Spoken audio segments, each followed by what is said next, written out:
भद्रं कर्णेभिः शृणुयाम देवा भद्रं पश्येमाक्षभिर्यजत्राः स्थिरैरङ्गैस्तुष्टुवांसस्तनूभिर्व्यसेमहि देवहितं यदायुः।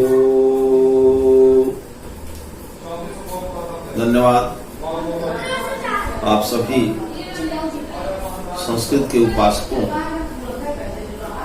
के लिए आज मैंने एक व्यवस्था बनाई है कि शोध प्रबंध कैसे लिखा जाए।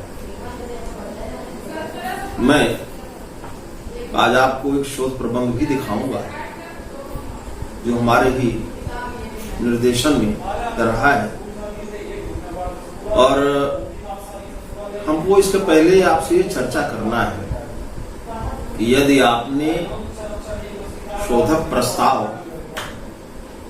सोच विचार करके बनाया है, जल्दबाजी में नहीं बनाया है, तब निश्चित रूप से आपके शोधक प्रस्ताव के अनुसार ही लिखे जाने पर आपका यह शोधक प्रबंध सर्वतोभावेन उत्कृष्ट होगा। हम आपको यह शोधक प्रबंध दिखाते हैं और हमारी शुभकामना होगी कि आप भी जब शोधक प्रबंध लिखिएगा तो यह शोधक प्रबंध ये आपके पहचान के रूप में सिद्ध होगा। आप जहां भी इंटरव्यू में जाएंगे या जहां भी चर्चा करेंगे तो जो सुधीजन है आपसे दो प्रश्न अवश्य करेंगे कि आपने शोध कार्य संपन्न किया तो आपका शोध विषय क्या था और आपकी उपलब्धियां उस शोध विषय में क्या थी, जिसको बोलते हैं फाइंडिंग्स। उपलब्धियां क्या है। तो आप किसी भी इंटरव्यू में या कहीं भी जाएंगे तो अपना शोध प्रबंध ले जाएंगे और इसकी बड़ी आवश्यकता पड़ेगी। अब हम आपको यह शोध प्रबंध दिखाते हैं, आप इसको देखिएगा। आप यह शोधक प्रबंध आप देख लीजिए। इसका आकार प्रकार यदि आपको पूरा दिखाई पड़ता होगा तो देखिए, सबसे ऊपर ये जो आवरणक पृष्ठ है इसमें लिखा गया है संस्कृत के प्रमुख महाकाव्यों का या संस्कृत के प्रमुख महाकाव्यों में प्रकृति का विश्लेषणात्मक अध्ययन। उसके बाद विश्वविद्यालय का नाम दिया गया है। आप जिस भी विश्वविद्यालय से शोध कार्य संपन्न करेंगे उसका नाम होगा, उसी विश्वविद्यालय का लोगो होगा, और फिर उसके बाद आप देखिएगा इसमें तो गाइड का नाम ऊपर है, हमारा नाम ऊपर है, और उसके नीचे रिसर्च स्कॉलर शोधक छात्र का नाम है। इसको अगर आप चाहेंगे तो यहां बाईं तरफ गाइड का नाम और दाहिनी तरफ आपका नाम हो जाएगा। इतना अवश्य ध्यान रखिएगा कि इस शोध प्रबंध में जहां आपका नाम होगा, आप माने रिसर्च स्कॉलर का, तो वहां आप नामांकन संख्या अवश्य दीजिएगा। और नीचे अध्ययन केंद्र, आपके गाइड महोदय, आपके शोध निर्देशक महोदय जहां के भी होंगे तो वही आपका शोध केंद्र होगा। और शोध प्रबंध वर्ष ये भी लिखिएगा। अब इसको देखिए, इसका आकार प्रकार इस तरह का है और हमारी शुभकामना है कि आपका भी शोध प्रबंध ऐसे संपन्न हो जाए। अब इसके संदर्भ में हम आपसे चर्चा करते हैं। ये तो मैंने आपसे आवरण पृष्ठ की चर्चा किया, और इसके बाद शोध प्रबंध में एक पन्ना, यह है ब्लैंक रूप में छोड़ दिया जाएगा। और उसके बाद इस शोध प्रबंध के अंदर भी आपको दिखाता हूं, इस शोध प्रबंध के भीतर भी जैसे आवरण पृष्ठ पर था वैसे ही सब कुछ रहेगा। आपको इसे बनाना है।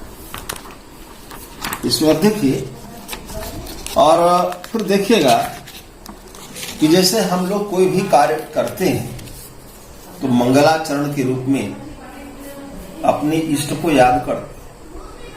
हम लोग संस्कृत के उपासक हैं। हमारी आपकी अधिष्ठात्री देवी माता सरस्वती, और आपसे कहेंगे कि आप भी उनके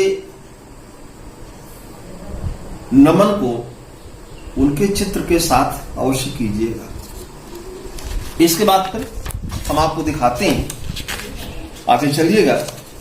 तो अगला जो इसमें पन्ना लगेगा वो आपके माननीय शोध निर्देशक महोदय के द्वारा लिखित प्रमाण पत्र होगा, जिसमें उनकी तरफ से लिखा गया होगा कि आपका शोध प्रबंध कैसे है, आपने कितने समय उनको समय दिया, उनका हस्ताक्षर होगा और तिथि इत्यादि भी उसमें लिखी गई होगी। अब इसके बाद ध्यान रखिएगा, इतना जब कार्य आपने कर लिया तो इसके बाद हम आपको दिखाते हैं, आप ध्यान दीजिएगा। इसमें फिर है प्राक कथन। तब आपको बार बार शोध प्रबंध देखने की आवश्यकता नहीं है। यह है शोध प्रबंध है जिसमें इस क्रम में आपको प्राक कथन प्रस्तुत करना है।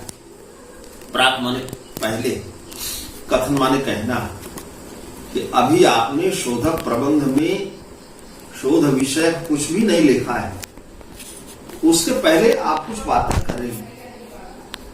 अब आपका जब टॉपिक निश्चित हो गया कि संस्कृत के प्रमुख काव्यों में प्रकृति का विश्लेषणात्मक अध्ययन, इस आपके शोध प्रबंध के संदर्भ में फिर आपसे मैं बताता हूं कि आपका जो भी टॉपिक है, आपने बहुत विचार करके, बहुत चिंतन करके, बहुत मंथन करके टॉपिक को स्वीकार किया है। आपका टॉपिक विश्वविद्यालय द्वारा ये अप्रूव भी किया गया है। अनेक विषय विशेषज्ञ वहां उपस्थित थे और उन्होंने स्वीकृति प्रदान किया है। तो अब प्राक कथन में आप अपने विषय की तरफ धीरे धीरे धीरे धीरे धीरे आप आगे बढ़ेंगे और उसके बाद आगे चलते हुए अपने शोध विषय पर आ जाएंगे और ये दिखाएंगे कि यह है हमारा शोध प्रबंध, यह है विवरणात्मक है, जिसमें कुल अब जो भी अध्याय संख्या और इस अध्याय का नाम यह है। इस अध्याय में अब आबा सादा या काखा गाघा जो भी बिंदु हैं वो आप चर्चा कीजिए। इसी प्रकार से द्वितीय अध्याय, तृतीय अध्याय, चतुर्थ अध्याय ऐसे से आप करेंगे। यहां हमको आपको ये सुझाव देना है, परामर्श देना है, क्योंकि आपने पहले निश्चित कर लिया है कि आपका जो शोधक प्रस्ताव है उसमें कितने अध्याय हैं, तो वहां आपका निश्चित हो गया है। अब आपको समस्या नहीं है, सब कुछ सीमित हो गया है। इसलिए जब आप ये लिखते लिखते अंतिम अध्याय, कहीं 7 अध्याय होगा, कहीं 8 अध्याय होगा, किसी का 9 अध्याय होगा, ऐसे ऐसे होगा और अंत में आप संक्षेपाक्षर सूची, संदर्भ ग्रंथ सूची उसमें दिखाएंगे। हाँ, इतना अवश्य है कि जहां भी आप प्रथम अध्याय, द्वितीय अध्याय, तृतीय अध्याय, चतुर्थ अध्याय, पंचम अध्याय और षष्ठ अध्याय, आप षष्ठम नहीं लिखेंगे, षष्ठ अध्याय आदि जब लिखेंगे तो वहां पर पेजिंग कर दी जाएगी। उदाहरण के लिए प्रथम अध्याय, उसके नीचे उसका नाम और पृष्ठ संख्या जो भी हो से, और वो अध्याय जहां समाप्त हो रहा है तक, ये आपको वहां पर दिखाना है। दूसरी बात कि अब शोधक प्रबंध लिखने की विधि कैसे होगी, तो आपको शोधक प्रबंध लिखते समय जितने भी आपसे हो सके उतने संदर्भ आप वहां पर प्रस्तुत कीजिए। अच्छा शोधक प्रबंध वही माना जाता है जिसमें, जिसको हम कहें कि संदर्भों की झड़ी लग जाए। और दूसरी बात यह है कि आप दो हमारे बिंदुओं को ध्यान में रखिएगा।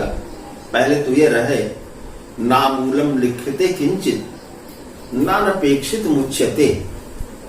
आप मूल रहित निर्मूल बात मत कीजिएगा शोधक प्रबंध में, और जो अनपेक्षित हो उसकी चर्चा भी न कीजिएगा। जो आवश्यक है उसको आप दिखाइएगा। दूसरी बात, कला तो हर जगह होती है, शोध प्रबंध लिखना भी एक कला है।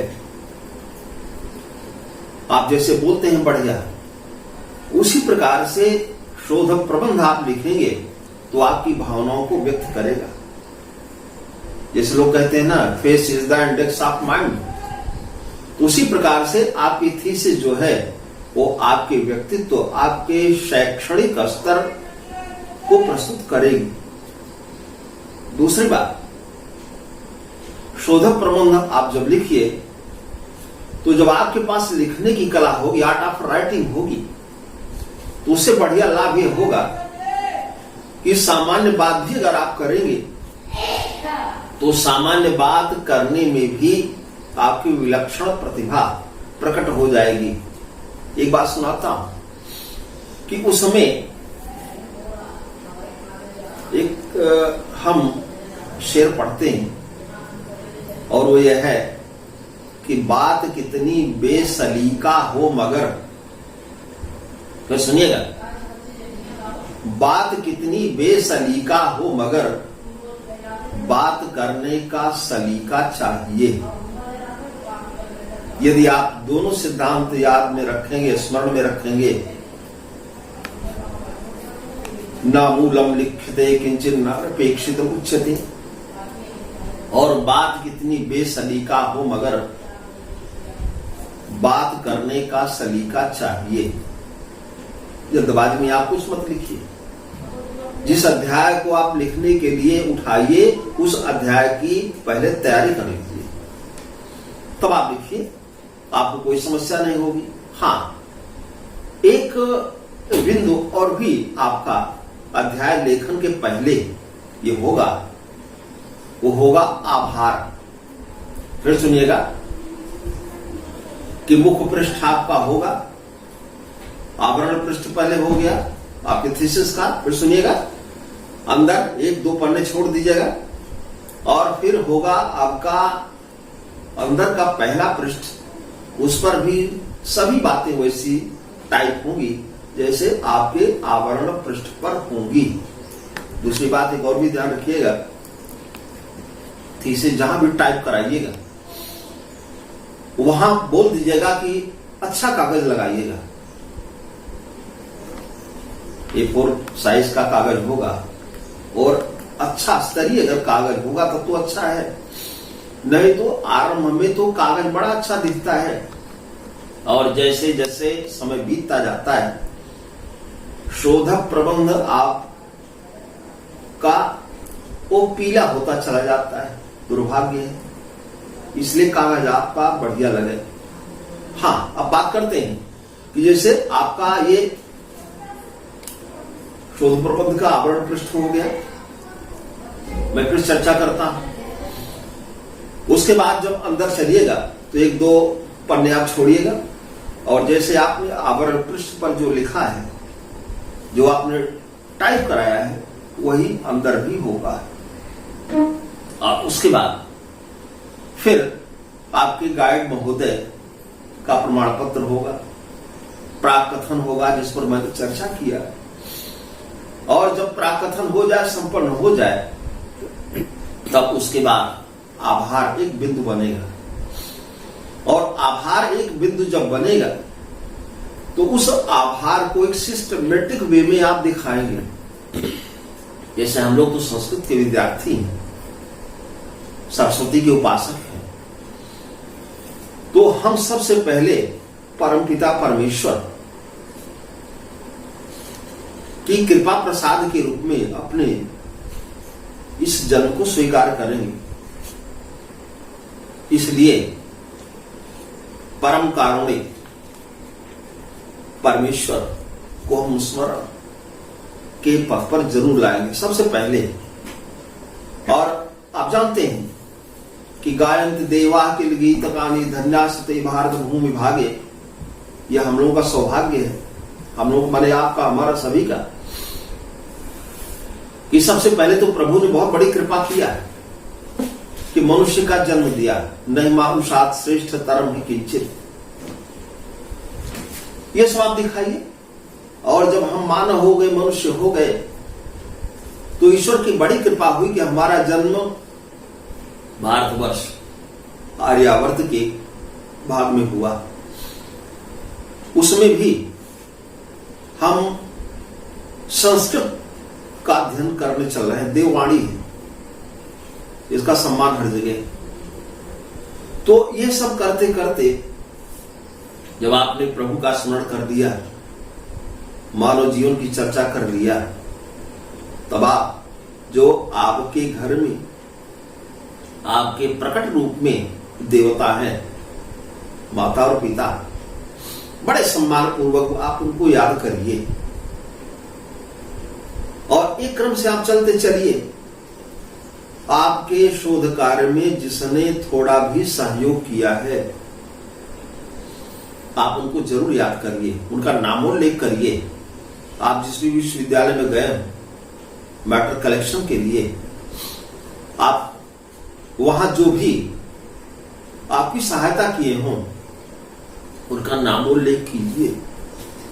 पत्नी का नामोल्लेख कीजिए, अपने गाइड का नामोल्लेख कीजिए। इस प्रकार से अब हम क्या बताएं कि आपको जो भी जहां से सहाय प्राप्त हो, सबका स्मरण कीजिए। और एक बड़ा अच्छा श्लोक आपको सुनाता हूं कि जो सज्जन व्यक्ति होता है, उस सज्जन के सिर से अगर कोई एक तिनका भी हटा देता है, तिनका हवा चल रही, तिनका पड़ गया, और उस तिनके को अगर हटा देता है तो सज्जन व्यक्ति उसको ऐसे मानता है जैसे करोड़ों का सोना उसको मिल गया।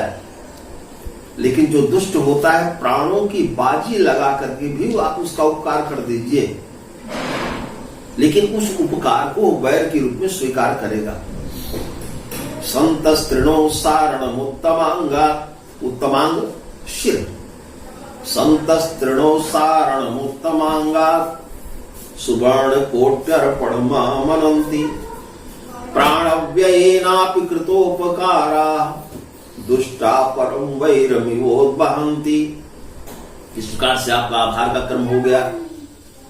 फिर आप विषयानुक्रम लिखेंगे और प्रथम अध्याय, द्वितीय अध्याय, उसमें जितने बिंदु वो सब आप दिखाएंगे। लिखने की कला मैंने आपको बता दिया कि संदर्भाध्याय आपके पास होना चाहिए। अब प्रश्न होता है कि संदर्भ को दिखाया कैसे जाए।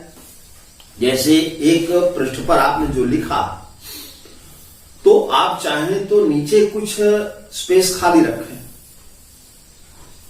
और जैसे आपने प्रथम पंक्ति में कोई संदर्भ की बात किया तो वहां आपने पॉइंट एक बनाया, उस पन्ने पर जो नीचे भाग खाली, स्पेस खाली है, उसमें एक बिंदु बनाइए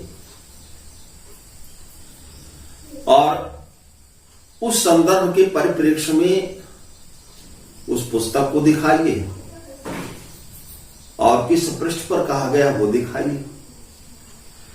दूसरा ढंग, दूसरी विधि क्या है कि आप हर पन्ने पर जहां जहां भी आपके संदर्भ हो, जिस अध्याय में, सपोज पहला अध्याय आप लिख रहे हैं, तो उसमें जो भी आप संदर्भ दिखावें एक क्रम से 1 2 3 4 5 6 7, यह अध्याय के समापन तक आप उसको अंकित करते चलें। जब उस अध्याय का समापन हो जाए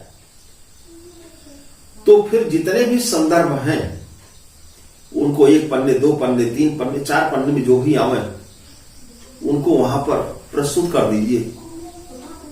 आगे फिर अगला अध्याय, फिर अगला अध्याय, ऐसे आप कीजिए। आगे फिर आपको हम ये सुझाव देंगे कि शोधक प्रबंध जब आप लिखिए तो लिखने के पहले आप अपने पास में एक नोटबुक रख लीजिए। जैसे आपने कोई संदर्भ लिखा तो किसी पुस्तक का नाम आप देंगे तो पुस्तक का नाम लिख लीजिए और फिर उसका आप संक्षेपाक्षर लिख लीजिए। जैसे आप लिख रहे हैं अभिज्ञान शाकुंतलम प्रथम अंक और चतुर्दश श्लोक, तो अभिज्ञान शाकुंतलम या ऐसे कुछ ग्रंथों के नाम मिलेंगे जो बड़े लंबे होंगे, दीर्घकाय होंगे, लिखने में आपका ज्यादा समय लगेगा। तो अभिज्ञान शाकुंतलम को चाहे तो अभिज्ञान शून्य लिख दें या आ बड़ा लिख करके शून्य और शाली की शून्य। ये आप उस नोटबुक या रजिस्टर में यह आप संदर्भ ग्रंथ और संक्षेपाक्षर सूची बनाते चलें और उस रजिस्टर में आधे रजिस्टर के बाद आप संदर्भ ग्रंथ सूची भी जो जो संदर्भ आपका जहां आया हो उसको आप तुरंत लिखते चले। नहीं आपको बड़ी समस्या होगी कि आपने किस संदर्भ को कहां दिया है, आपको ढूंढना पड़ेगा। लेकिन जैसे जैसे लिखते चलेंगे आप अध्याय को वैसे वैसे अगर हमारे कथनानुसार उस रजिस्टर पर संक्षेपाक्षर सूची और संदर्भित ग्रंथ सूची अगर आप बनाते चलेंगे तो आपको कोई दिक्कत नहीं होगी, कोई समस्या नहीं होगी। और जब पूरा आपका शोधक प्रबंध तैयार हो जाए, आप अंत में पहुंच गए, 8 अध्याय है 7 अध्याय है, तो वहां भी उस 8वें अध्याय का जितना भी संदर्भ है वहां पर आएगा, उपसंहार इत्यादि आप वहां पर लिखेंगे। अब आपको ये करना है कि आपके उस शोधक प्रबंध या आपके उस थीसिस के अंत में, जिसको संस्कृत में कहें सर्वांते, सबसे अंत में, आप वहां पर 2 बिंदुओं को दर्शाइए। संक्षेपाक्षर सूची 1 पन्ने 2 पन्ने 3 पन्ने में जो भी आवे, और उसके बाद संदर्भित ग्रंथ सूची। अब आपने एक रजिस्टर में उसको लिखा है, इसलिए शोधक प्रबंध में जो संक्षेपाक्षर सूची आप दिखाइए उसको आप आकारादिक क्रम से अल्फाबेटिकली दिखाइए। और जो आपका संदर्भित ग्रंथ सूची का क्रम है उसको भी आप अल्फाबेटिकली कर लीजिए। तो इस प्रकार से आप जब लिखेंगे तो हो सकता है संक्षेपाक्षर सूची भी 4-5 पन्ने में आवे, और जो संदर्भित ग्रंथ सूची है वह आपकी 250-300 संख्या में हो सकती है। तो अब रही बात है कि संदर्भित ग्रंथ सूची जब आप लिखिएगा तो ऊपर तो आप लिखिए पन्ने पर संदर्भित ग्रंथ सूची, और जब नीचे उसके देखिए तो बाईं तरफ क्रम संख्या, ग्रंथ का नाम, लेखक / व्याख्याकार, प्रकाशन का नाम और प्रकाशन वर्ष, ये आप हर संदर्भित ग्रंथ का लिखेंगे। और जो भी आपने किन्हीं के शोधक प्रबंध को पढ़ करके लिखा है, तो भले ही वो प्रकाशित हो या न प्रकाशित हो, आप उनको भी दिखाएंगे। उसके लिए संदर्भ में स्वीकृत शोध प्रबंध ये आप दिखाएंगे। हाँ, अब अंत में हमको ये कहना है, ये सब जब आप दिखाइएगा तो ये जो एक क्रम आपका बन गया, इसमें ये सब करते करते लगभग आपके 400 पृष्ठ बन जाएंगे। एक बार फिर दिखा रहा हूं, ये शोध प्रबंध का आकार प्रकार है। इसमें 320 लगभग पृष्ठ है, बहुत है। शोध प्रबंध आपका न बहुत छोटा हो न बहुत बड़ा हो। इसलिए कह रहा हूं कि हमने तो ये भी देखा है कि एक महोदय ने, एक रिसर्च स्कॉलर ने शोध प्रबंध लिखा 2 वॉल्यूम में, और मूल्यांकन के लिए जो विश्वविद्यालय की तरफ से विषय विशेषज्ञ की तरफ प्रेषित किया गया, तो उन्होंने उस शोध प्रबंध को वापस कर दिया कि शोध प्रबंध ये 2 वॉल्यूम में है, इसको हम नहीं देखेंगे। तो ना ती दीर्घ हो और ना ती स्वल्प हो, मध्यम मार्ग अच्छा होता है। इस प्रकार से यदि आप अपने शोध प्रबंध को लिखेंगे तो निश्चित रूप से आपको सफलता प्राप्त होगी, और जहां जहां जाएंगे वो शोध प्रबंध आपके साथ में रहेगा, आपके टैलेंट को, आपके सम्मान को वहां पर प्रस्तुत करेगा।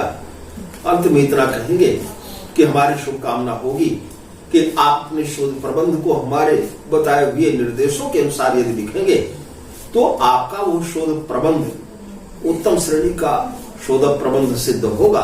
धन्यवाद।